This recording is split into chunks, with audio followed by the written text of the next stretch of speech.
Bilog ata ang buwan ngayon at gusto daw kumain ng lamang loob ni Inay. Aswang yarn! Lutuan ko daw siya ng atay at balunan na may favorite namin ni Inay. Hulaan nyo. Itlog! Kaya naman, luto tayo ng adobong atay at balunan. Gisa na tayo ng sibuyas at bawang. Tapos lagay na natin yung balunan. Then add na tayo ng pepper.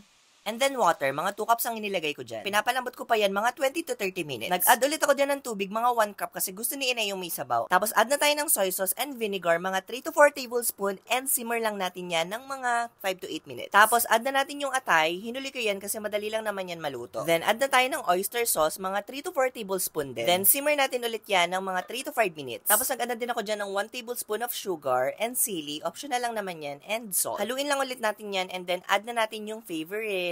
4 ang inilagay ko dyan, baka kasi mag-away pa kami sa itlog ni Inay. Then, simmer ulit natin yan ng 2 to 3 minutes. And then, tapos na!